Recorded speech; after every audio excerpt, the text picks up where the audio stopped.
These are the early signs of a global liquidity crisis, which is different than a recession and different than a called a plain vanilla, financial crisis. The liquidity crisis, is when you get ready to turn off the lights.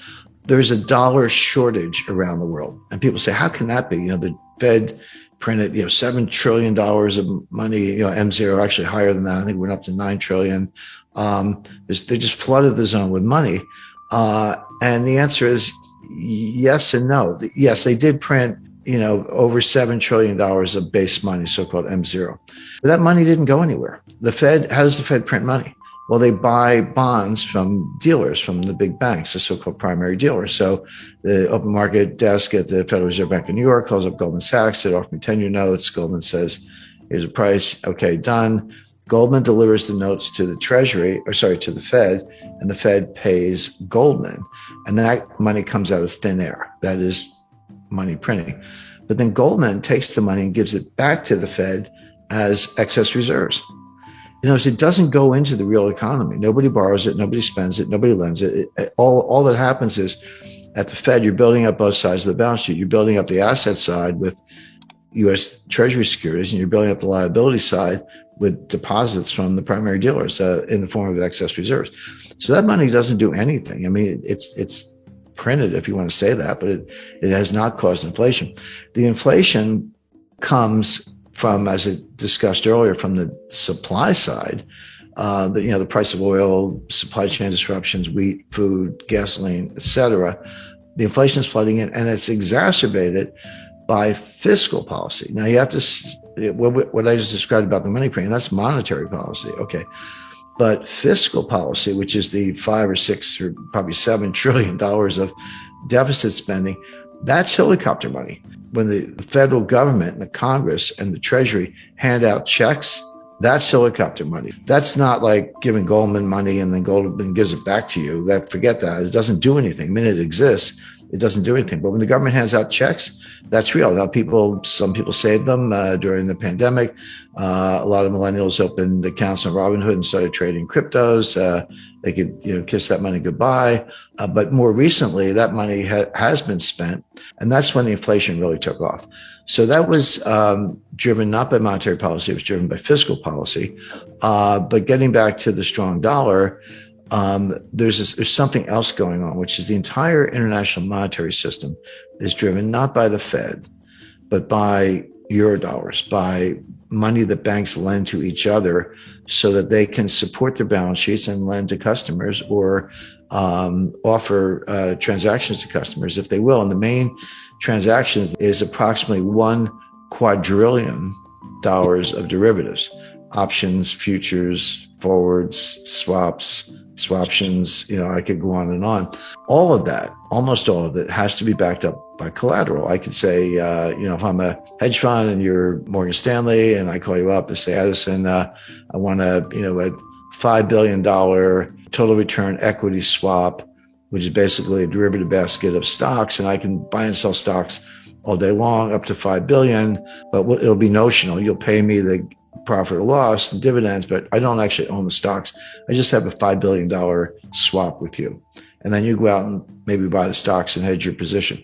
You'll do that for me if I'm a big enough hedge fund or sovereign wealth fund or institution or whatever, but you want collateral. I don't have to give you $5 billion worth of collateral. I just have to give you enough, a little bit of a foundation and the mark-to-market losses. So if I lose money on that deal, I will give you that much collateral. So collateral is the key to the whole quadrillion-dollar structure I described. So what's good collateral? Well, it used to be a lot of things, but today banks are saying to each other, we don't want your corporates. We don't want your stupid mortgages.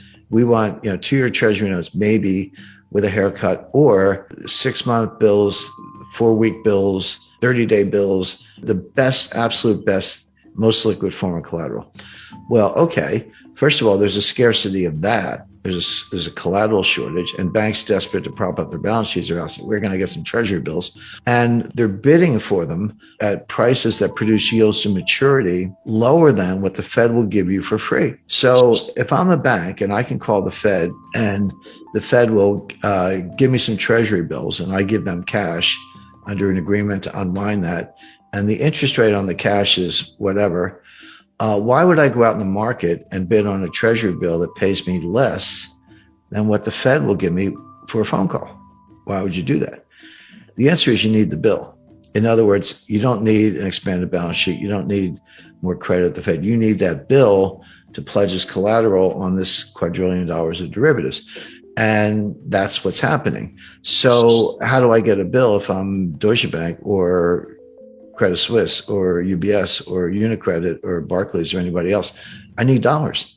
Because the bills are denominated in dollars. So if I want to buy them, I got to get some dollars.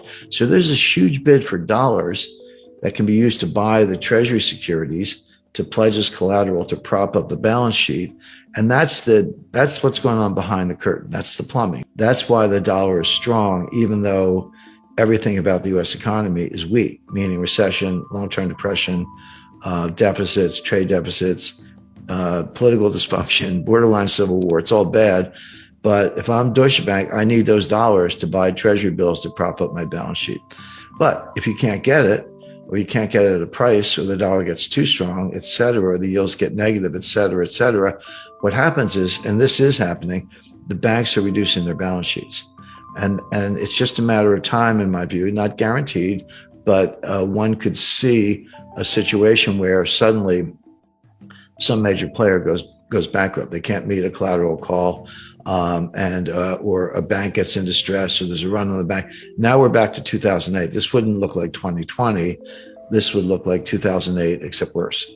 Sure. The supply side we kind of talked about. So energy shortages because of the Biden energy policy, empty shelves, supply chain breakdowns, bottlenecks at the Port of Los Angeles, not enough truck drivers, higher fuel prices get passed along. I mean, there's everything arrives by truck at the end of the day. It could come by boat or train, but it's somewhere in that delivery chain, those transportation channels, there's a truck, and they run on diesel.